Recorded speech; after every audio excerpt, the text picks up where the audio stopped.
Then Bitcoin was this like, wow, here's something concrete, something physical that can create this decentralization on the planet. Because I see this centralization is a very big problem. That's why humans are followers and they don't take responsibility.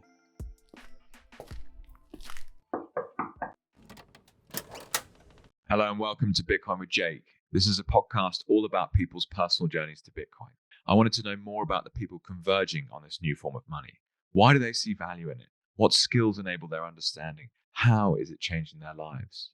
If you're a founder looking for funding or an investor looking to make investments, then please reach out as I develop my network in the space.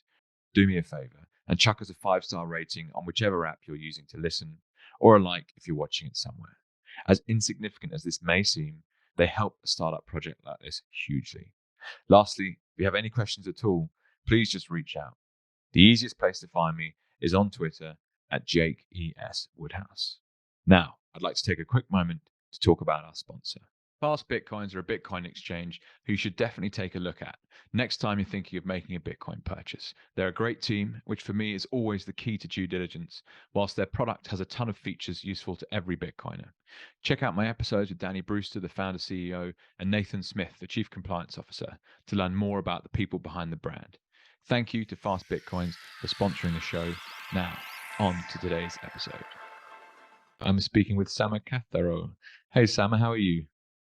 I'm very well, thank you. Nice to see you here.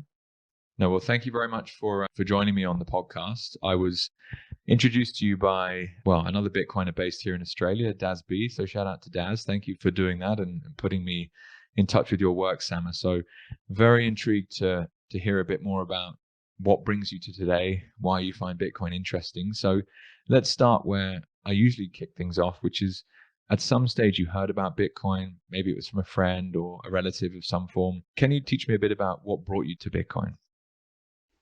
Yeah, it was a gradual journey, but what made me buy the first Bitcoin was when I was teaching at a school. I was teaching computing, and so I decided to do a unit, like a few weeks, where each class did research and learn about Bitcoin and digital currencies. And we also did a field trip to a Bitcoin ATM where I showed them how to convert their. And roughly when was that, Sama? That was about 2015. Okay, cool. Yeah, so 7 years has flown by since then. You mentioned you were teaching computing. I personally am not an engineer by trade and look to leverage other people's skills in that area to understand technical problems or setups, or in this case, Bitcoin. So have you always had a technical slant? How did you end up teaching computing? Well, for me, it was one of my interests, not the main one. So actually, I was teaching another subject, and then the computing teacher moved to Dubai. So then I just filled in for him.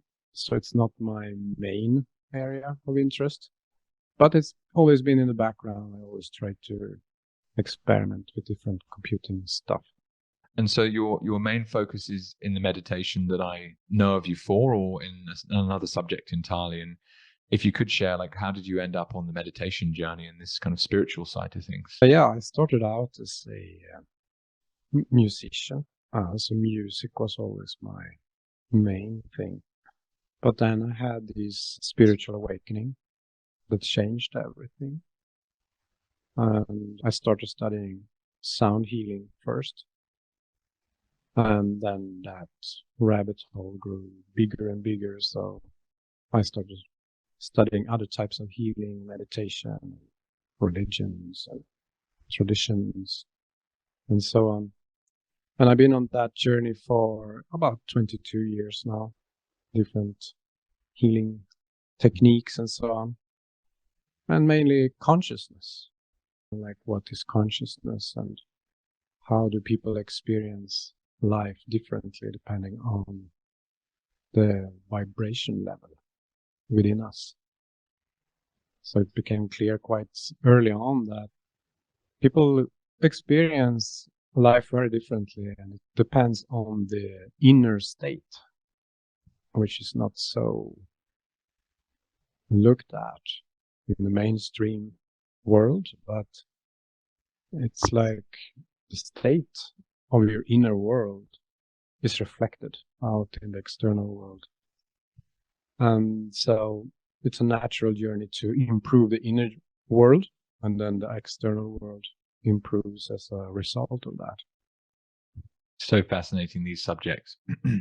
I confess that for a lot of my life, I haven't ever asked the right questions to probably have any connection to someone like yourself that's going to teach me what you're about to in the next kind of 40, 50 minutes or so. But it's funny how, I mean, life is the ultimate learning journey, and these type of subjects are now becoming much more prevalent and potentially hugely valuable. You use a phrase, spiritual awakening. What was that like? And what does that mean to you? There was obviously a moment in time where something happened. Can you talk me through what that moment was and how it changed things? Yeah, so spiritual awakening is basically when we remember who we truly are. So it's like we are souls, and then we come down to earth into these avatars, the human body. And the first goal is to remember who we are. That's the spiritual awakening. So when we remember who we are, then the conditioning, the programming from the culture, from the family, this is sort of secondary. And we come back to our original mission, so to speak, like why we came to Earth in the first place. And this can look differently for people. For me, it was basically becoming aware of frequencies. Everything is frequencies. So the physical body and the physical reality, it sort of becomes secondary because you can see and experience the frequencies of everything. So the frequency of yourself, of your soul, the frequency of other people, and all things. So it's like the physical reality that I lived in before becomes more like a overlay or a hologram, if that makes sense. Yes, absolutely, it does. Or at least in theory, it does. Of course, I haven't personally necessarily experienced that same journey you went on, so it's impossible to say, yes, I know exactly what you mean. But is it possible to kind of give more of a graphic description as to what was there a specific moment, a specific day? Were you doing something, or you were trying to achieve something? You realized you were, going the wrong way, or it wasn't going very well, or what kind of triggered this sudden realization?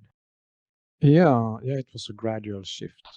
Okay. I did achieve my goals as very young. About 2021, I lived the life that I had strived for as a teenager. So I came to sort of a point where I wanted to go. And then I saw that it was not what I wanted anymore. It was so like the physical success or the mainstream success was so superficial. So I started to be drawn to all this spiritual stuff and learning about. Yeah, it started with philosophy, but it basically moved me to India to try to find some truth, try to find some people who could tell me what's going on. Mm. And there I had some stronger experiences where my reality shifted completely. So, Sama, just to jump in, so shout out to Merrick who asked a question on Twitter just now about this conversation we're having. He said, ask him about what happened in India. So it's almost perfect timing to jump in and prompt that question from Merrick. So, can you teach me a bit about what India was like? What drew you there? My very basic understanding would be a deep wisdom that has grown there over many, many generations in that part of the world. But please enlighten me as to why you would go there in order to understand more about spirituality. Yeah, I think it was this book, Autobiography by Yogi, Mm-hmm. which is also Steve Jobs, or was Steve Jobs' favorite book. And he Yeah. talks about the yogis in India and these amazing things that they could do. It's like because when they tap into this reality beyond the physical, then other rules starts to apply, and we can do what is considered miraculous. Okay. So I wanted to meet people like that. I wanted to meet people who could do miraculous things. So that's why I went there. But there I got tricked many times. There's many people who say or pretend that they know spiritual things. So I was fooled quite many times by people who wanted my money more than sharing knowledge. Wow. And that's inevitably part of life, isn't it? Is trying to understand who's going to deliver real value and who's actually defrauding you. And it's very, very difficult to disintermediate the two sometimes. Bitcoin, of course, is a brilliant lens to look at the world that you didn't have before in terms of our money. Like, who controls the money? Why is it being used? Why are we incentivized to use it? Does it actually benefit us? That's probably a part of this conversation we can get into later down the line. But that must be hard. You're in, I guess, a foreign country, not from India originally, and people have taken your money and taught you nothing. That must have been very frustrating to have plucked up the courage to travel there and to go and find out, to then be disappointed. Yeah, when, it's similar to altcoins, these spiritual masters that pretend to be what they are not. It's very similar to figure out the crypto world, and sort of finding yourself is similar to finding Bitcoin in the end, when you find something to actually stand on. Love it. Okay. And embellish that a bit more for someone who's listening that probably hasn't studied Bitcoin as much, or the crypto market for that matter. In very simple terms, like, why are they so different, and how they connected in how you just described? I actually wrote an article about this. It's like decentralized spirituality in money, something like this, I call it. Mm-hmm. Because it's very similar coming into the spiritual arena, and all those offers of quick fixes that you can go to some course and become enlightened in 2 weeks and things like that. And then to be bombarded with these promotions of scams coins. It's very similar. So I wrote an article about that, explaining the proof of work, basically, because it's like if we try to jump on the first scam or that we see, we are the product. Like we get tricked. And it's the same in the spiritual world, because we try to find something from someone else, but we are not ready to do the work. But it's like if we do the work, we figure out that no one on the outside can give us ourselves. We find ourselves inside ourselves. And it's similar with Bitcoin, because Bitcoin is not pushing anything on us. We don't have a marketing department and so on. So it's not the first thing we see, because we are pushed into these scammers that try to, because they have marketing departments. So yeah, it's a parallel there. Let's not get stuck too much there. No, it is an interesting one, though. I'm in the process of writing an article at the moment that I make a very rough analogy, but if you're an early stage equity investor, you specialize in that area, you could buy equities on the public market, but you know that they're both equities, but they're very different value propositions. And so someone who owns $10 of Dogecoin with a Coinbase account, yes, it's a crypto, but it's very different to someone who has done tons of research and has 50% of their net wealth in a self-custody setup of just Bitcoin, even though they're both cryptos, if that makes sense. And so they're very different. Could you give an example of a scammer in the spiritual world that you remember fondly, who, it's just an irritating position to have found yourself in, but was part of the learning journey? Like, what are they trying to sell to you to, as you mentioned already, maybe 2 weeks and you can find enlightenment? What were some of the funniest sales pitches you remember? Okay, here I need a little break, because I got 300 different ideas at the same time. That's okay. Take your time. Well, the first obvious one was that after already a week in India, I was connecting with some people that were very friendly, and they like invited me to dinner with their friends, I guess, and it was a guru there also, like wearing completely white, and they refer to him as the guru. So they were very like generous, very kind. And I was this curious guy just coming into India. I just wanted to experience whatever came to me. And then they started to offer me to help them to smuggle diamonds to other countries. So they said that, yeah, it's the high taxes if we send it by delivery. So if we just have tourists that can travel, like, so we give you flight tickets and you get fancy hotels, and then you just leave them there. And then you come back and we pay you for it. So everything seemed very nice and fine. And this was typical scam, because when I went with them, they sort of, they locked me up, and they took all my money, and they took my flight tickets and changed my flight tickets to, so I, like after 1 week in India, I found myself going back home again because they forced me. They changed my flight tickets and drove me to the airport and said, like, if you don't go on this plane, we will hurt you, sort of. Wow.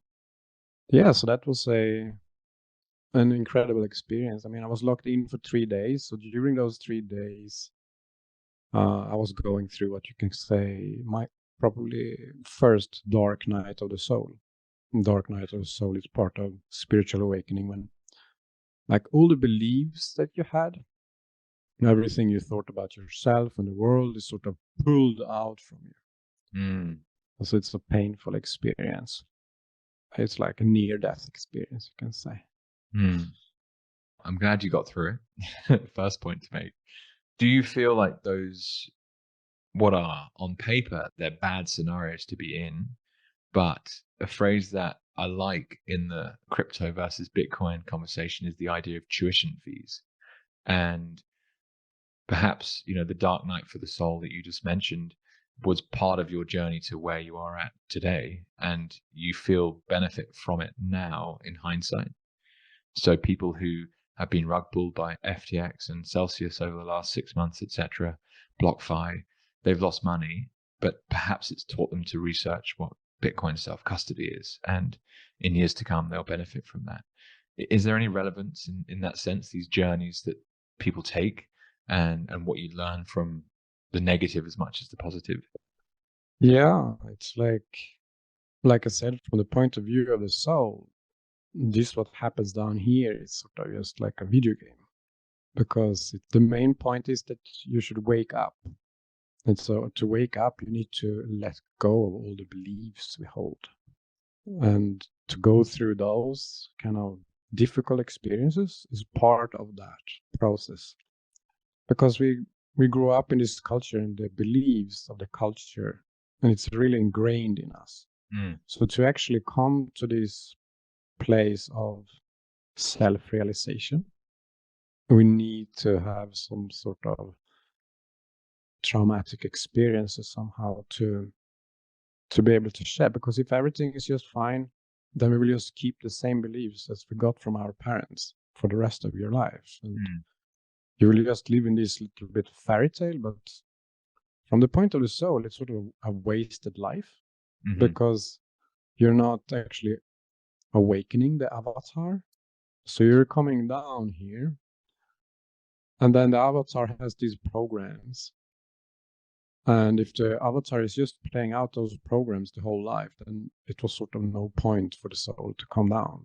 Like, he didn't wake up and he didn't start making actions. And it's funny, I find myself thinking about one of my favorite movies, The Matrix, and the whole idea of being unplugged and waking up to reality that's completely different to what you thought. And what you're describing makes me envisage a soul entering a human body, but just never unplugging throughout its whole life. Does that make sense?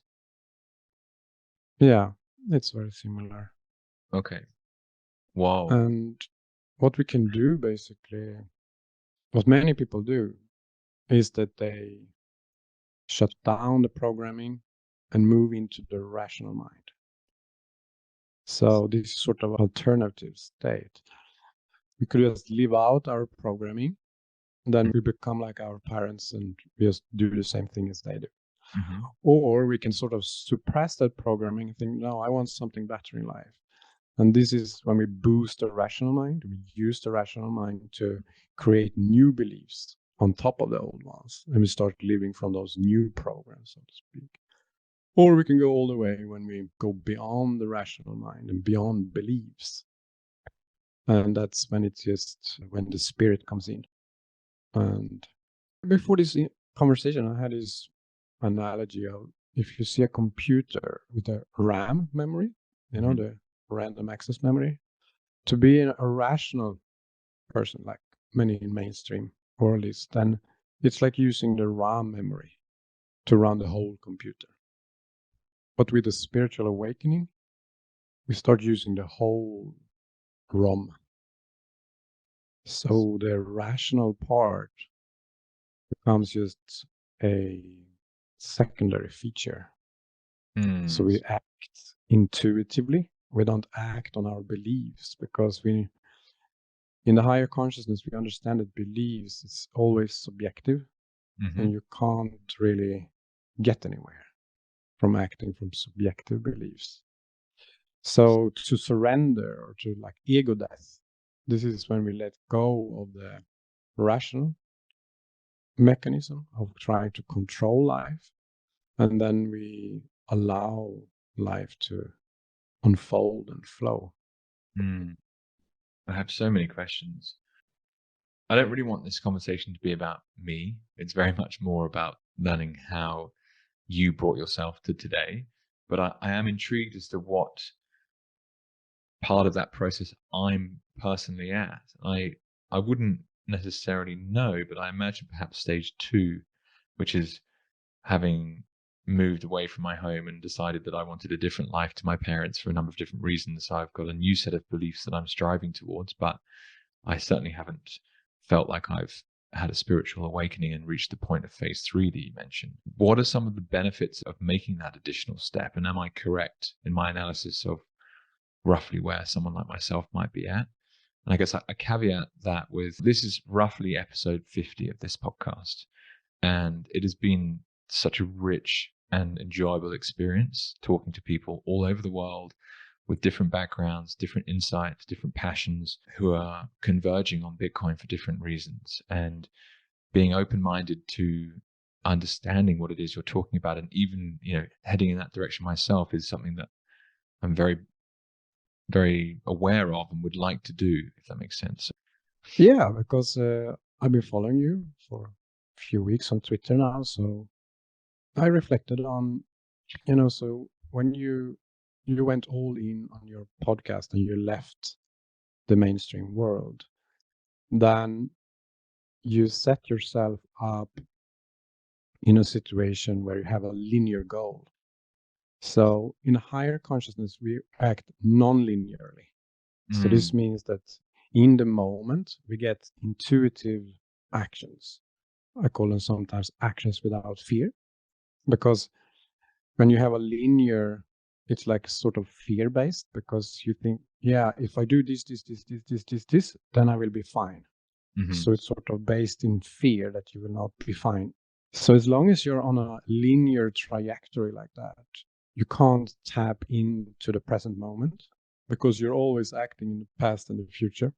So you're always doing actions based on a linear worldview. And this is characteristic for stage 2, always working towards goals. So in stage 3, it's like, because we had a spiritual awakening and we understand, we feel the connection with our soul. And we know that for the soul, this reality is like a video game, because everything is vibrating. The limitations are not true, like lack, scarcity. This is just beliefs that people hold on to, and then they act from those beliefs and they live in those results. So to come into this third, like you said, we are guided. And because we know that the soul is connected to the source, then we trust. And the trust is sort of confirmed because we do things, we don't really know why, because it's non-linear, but it just feels right. So you just do that, and then you do that, and then you connect with all these people, and you get ideas for projects, and people come together, and everyone is like, wow, it's so synchronization, as Jung said. That's when synchronization happens, because you don't do linear actions, you do non-linear actions. And then they sync up, as like in this hive mind, you can say, like the God mind, where everyone is doing their part, and then things just come together. And then these actions result in different exciting adventures.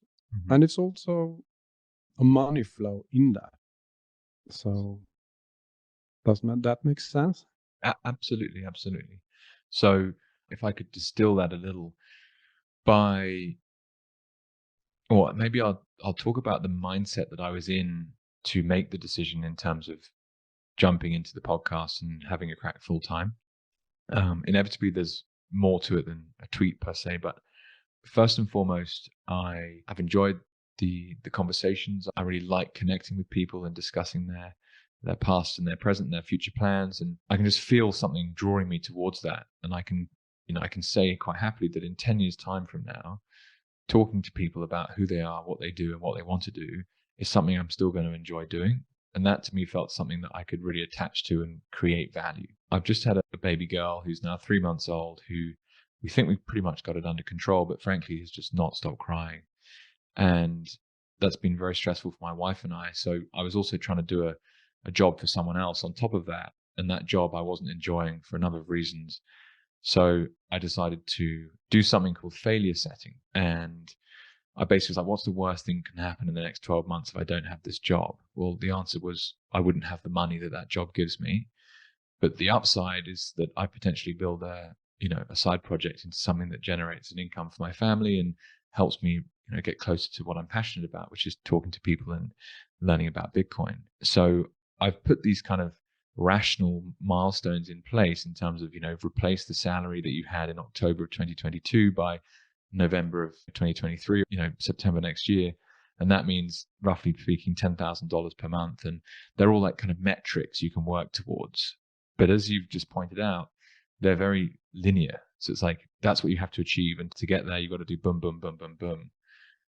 But then part of me feels like maybe the initial decision was more of a non-linear one where I was just kind of getting pulled into it. And I didn't necessarily care so much about those metrics. I've just had to rationalize it afterwards.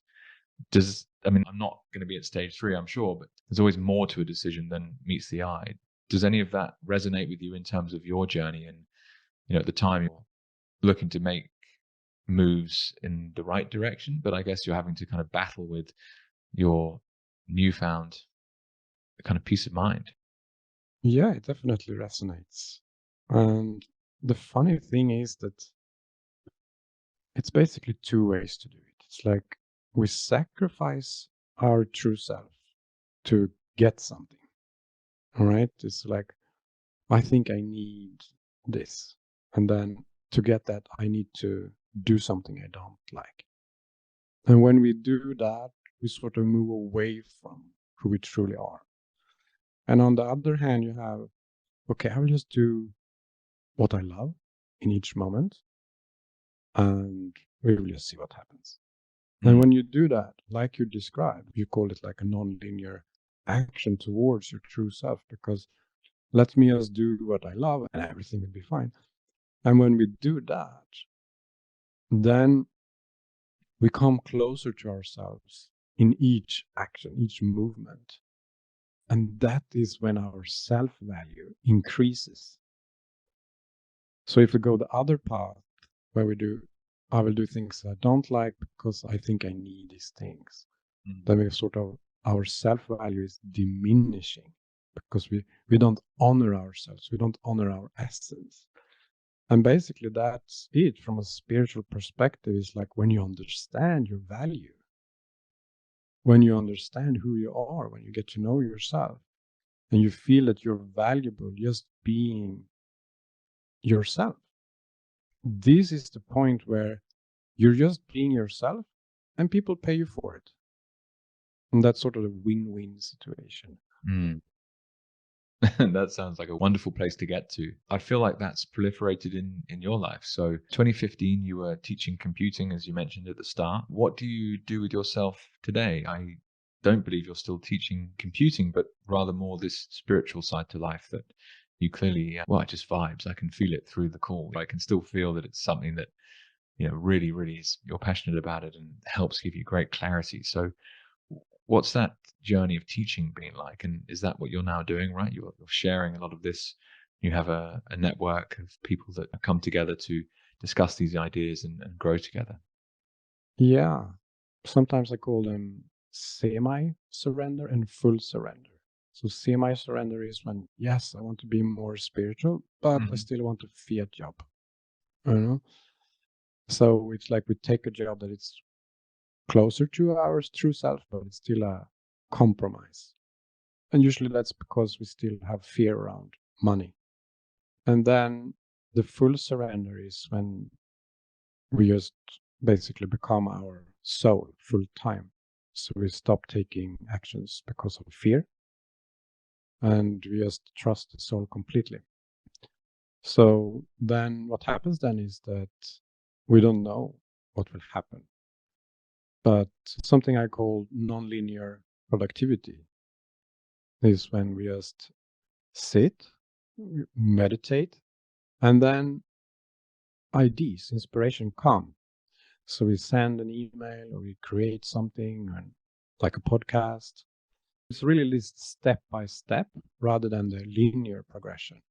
So if we keep on doing that every day, we take small actions every day, then because we are ourselves and we are sending this signal like a pure signal, it's like your signal, your soul, like bing, bing, bing.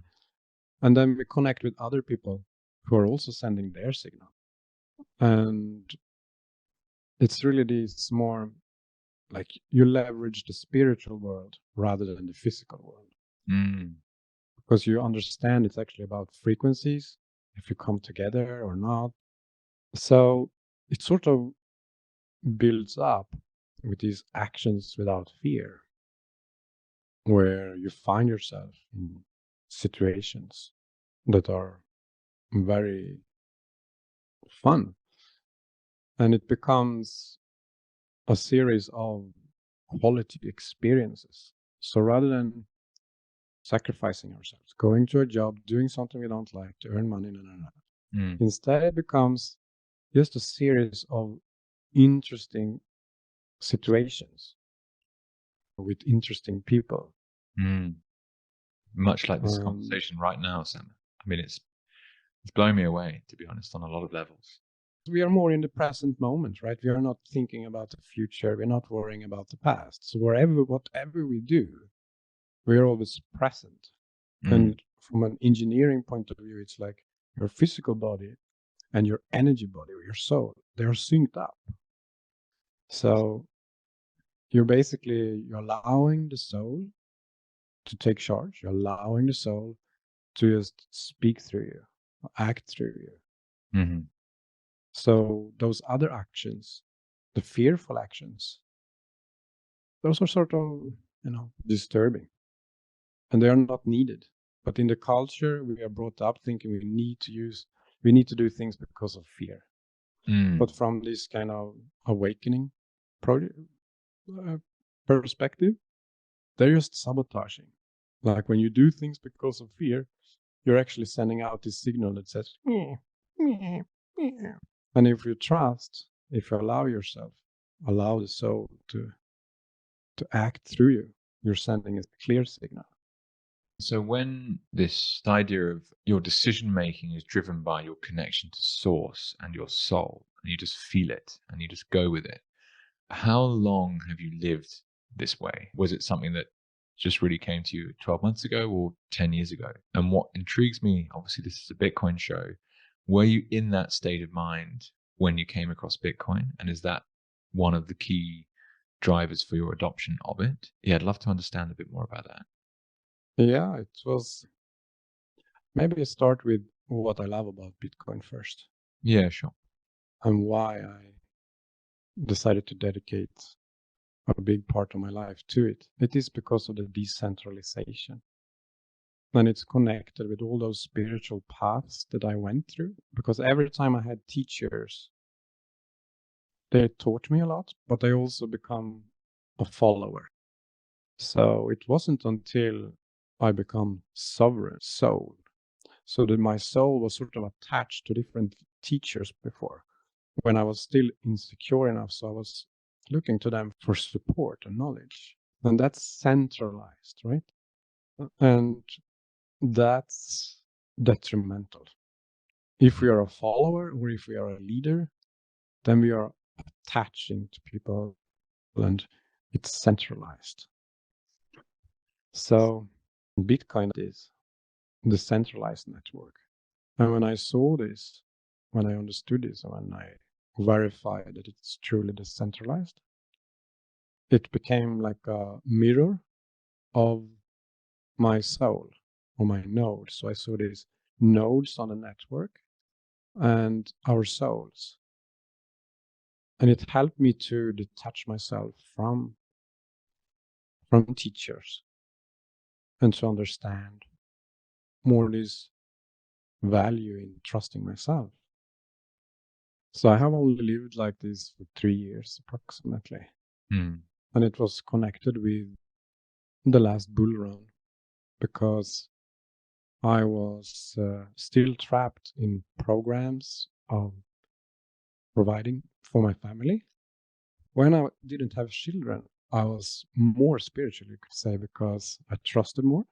But it was like when I got kids, it's this very strong program kicked in that I need to take care of the family.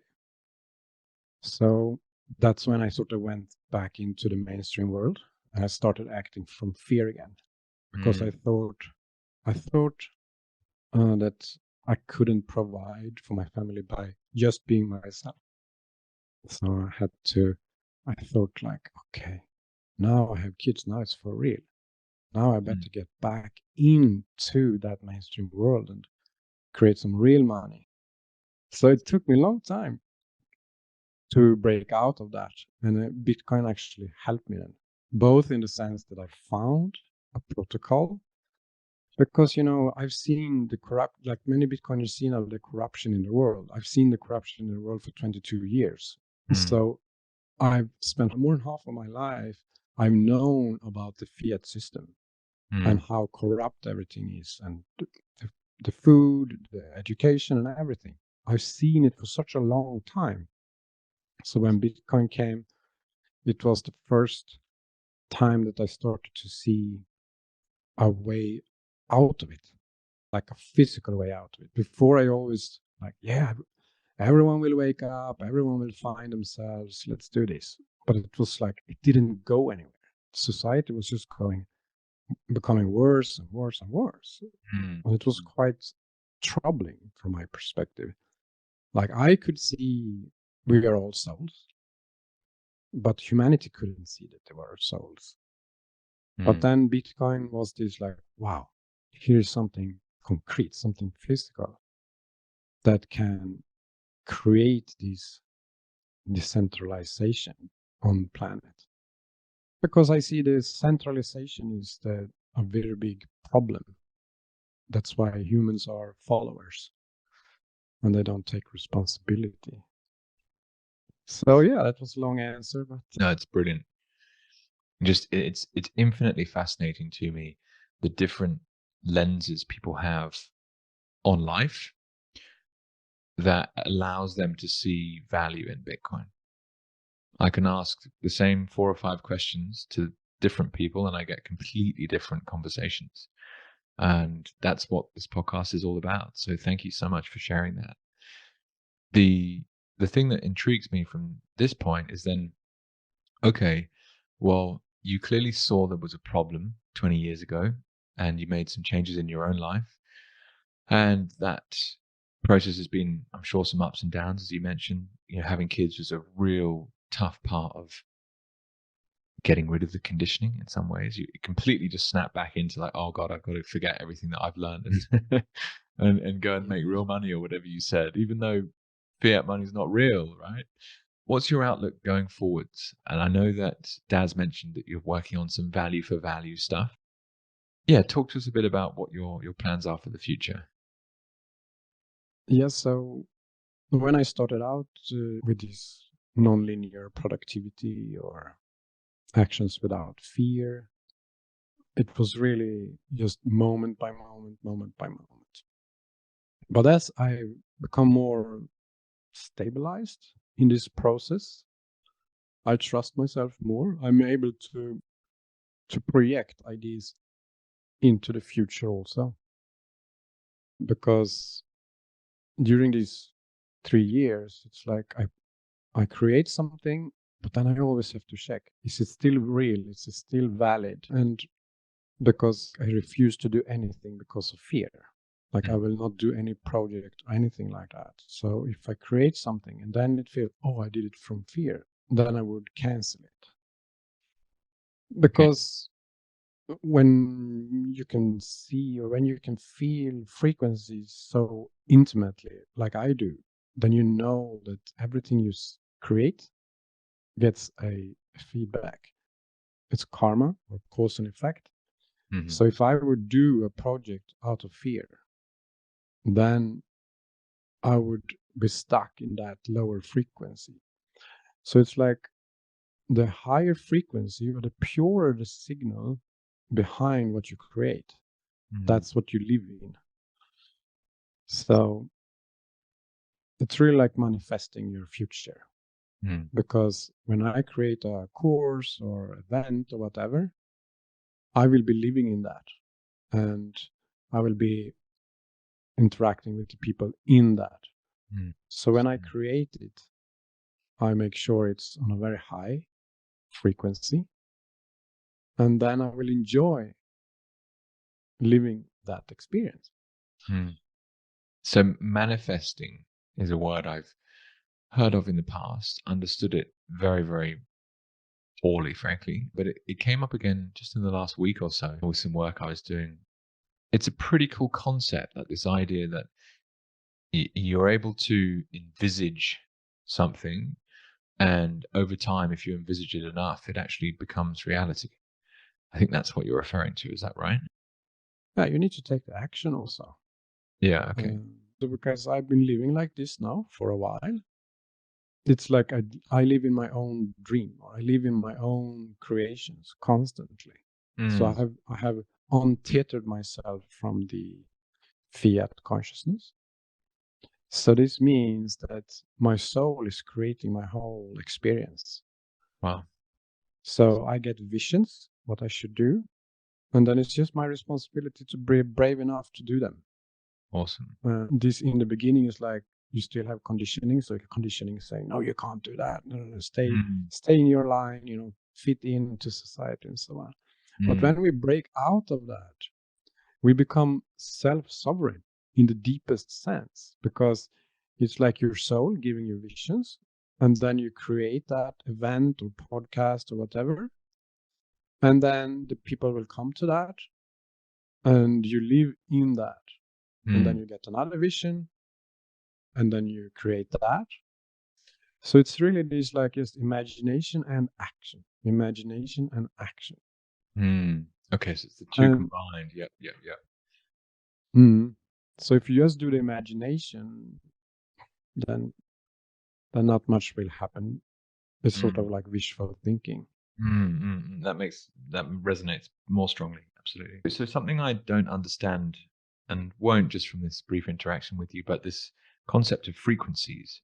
And just from my perspective, the history of the genesis of this conversation, even, and it's probably connected to frequency in some way. So I saw Daz commenting or something, or I was looking for someone as a guest who had more of a spiritual perspective on what was happening. And Daz popped up, mentioned yourself talking about meditation. I was like, that's interesting. Let's follow up. Dug up a podcast between Daniel Prince had you on his show. Shout out to Princey wherever he is. And I was really, really interested in your journey. And that, in some ways, was a conversation you guys had, different time. I don't know when it was, different part of the world, between two different people. But that resonated with me somehow. Is that what you're talking about in terms of frequency? Like if you're operating at a frequency, other people get kind of drawn in, I'm thinking like an insect gets drawn into a light bulb. If you're thinking in a certain way and manifesting in a certain way, others get drawn towards that. I probably butchered that completely, but is any of that relevant to how frequencies operate? And if you could, please, it's probably a last question we've got time for. Just teach me a bit more about how frequencies operate. Yeah, if we look at first what we do in the fiat consciousness, we have ideas from upbringing, from culture, what we should do, what we want, and then we attach to them and we try to hold on to them. So it's everything based around these beliefs and attachment. So in the what I call the Bitcoin consciousness, because like Bitcoin, the protocol, I find Bitcoin protocol to be of a higher consciousness. It's like high consciousness money. Wow. So that's I came up with this concept like fiat consciousness. That's like fear-based and attachments and all these things. And then Bitcoin consciousness is decentralized and it's based in unconditional love because it's just is. It's no attachments. So in this higher consciousness, we allow things to sort of come in and move out, similar like planets and stars moving. You don't have a planet sort of attaching to another planet and holding on to him, and so you allow everything to flow in this non-attachment way. So this means that if we learn to feel that, then we are going with those cycles and we are attracted to certain people. And then on the other hand, we have this filter saying, no, you shouldn't do that, or he could be bad, or those fears, right? But we sort of, okay, they're just fears. They're based in the past. They're not in the present. So then we are attracted to people and we hang out with them. And then when it's finished, we just leave them without attachment. So this is how I think humanity will work in the future more. So it's decentralized, really decentralized. And every time you're with someone, you know that you're meant to be there because it's like those two planets just colliding for a while and then moving apart. So this is like decentralization in deeper sense. If you look at then centralization in the fiat consciousness, where everything is holding on to and becoming a leader, having followers. Like I don't want followers, like because if you have followers, or if you create like a story around yourself, then you're holding people weak. And that is centralization. Centralization is that some people are stronger while others are weak. But decentralization is really like you have to allow everyone to find themselves, find their inner strength. And you only do that by not holding on to them. Wow. So everyone is just shining from inside. And that's the Bitcoin consciousness.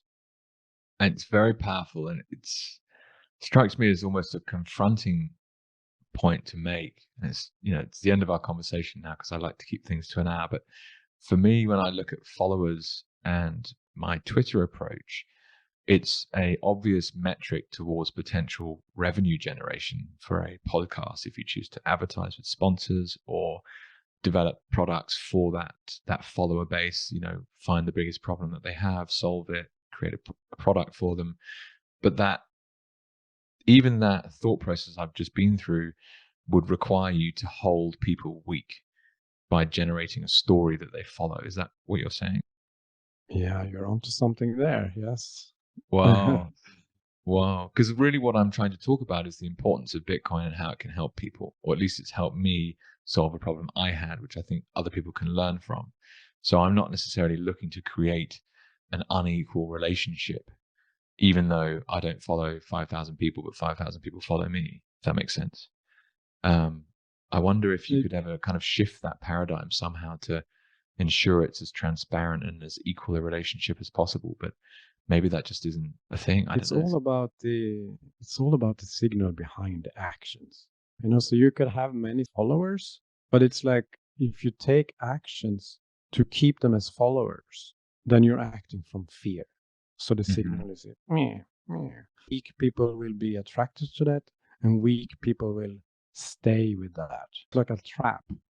But if you have the intention to create not content to keep people or to hook people, but to just like be yourself, then you're sending the signal. And then if people want to follow you, then that probably means that they also want to be themselves. And this is the thing, because then more and more people like, I'm like this, and I'm like this, and I'm like that. So this is also what I found in my life, that when I started to be myself, the people who don't want to be themselves, they left me because they found my presence difficult. Confronting. Yeah. But the people who are interested in becoming their true self, they're like, oh yeah, I also want to be my true self. Yeah, can we hang out? So it's like everything happens sort of automatically. So it's just okay, then I'm just more myself, and I attract more and more people who wants to be themselves. So this is how my life has shaped itself. Fantastic. Well, Sam, it's some incredibly kind of profound moments just in the last hour talking. So thank you so much for sharing everything you have today. My last question is a very simple one. Where can people reach out to get in touch if they want to do so? Yeah, so we are creating this community now around the podcast. So bitcoinconsciousness.com. And you can check out my podcast, Bitcoin Consciousness Podcast. And I also have a blog on Substack. And that's pretty much it. Also Twitter, yeah. Sama Katharo. Awesome. Yeah, thank you for having me on. Very nice. It's an adventure to answer your questions. It's my pleasure. The journey is what it's all about, basically. But getting the chance to speak to people like yourself, to learn from you, and just generally spend time together is absolutely awesome. So thank you so much for that. And yeah, I'll let you know when the episode is live. Thank you, Sama, for joining. Yeah, I'm glad that you're one of those that find it interesting to be your true self. And that's why we're here today. And many others are on the other side when they are feeling confronted by me talking. Well, and even when you say... Very nice to meet you. No, nice to meet you. It's almost like my conditioning is kind of fighting against that. I can feel it, like going, oh, is that right? Are you sure about that, Jake? So I must spend time exploring that. Oh, Sama, again, thank you so much. Ciao. Okay, friends, nice work. You made it all the way to the end of the episode. Thank you so much for taking the time to listen to this conversation. As I said at the start, if you have any questions, then please don't hesitate to reach out. And if you enjoyed the episode, then please rate, like, subscribe, and share. That's it for now. Enjoy the rest of your day. All the best, Jake.